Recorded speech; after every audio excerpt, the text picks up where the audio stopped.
புன்னவனத்தினில பேடக்குயில் கூவையில உன்னுடைய வேதனைய நான் அறிஞ்சேன்.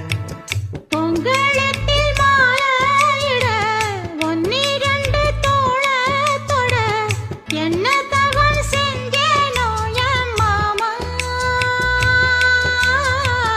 வண்ணக்கிளி கையத்தோட சின்ன சின்ன கோலமிட உள்ள மட்டும் வழியே நானே,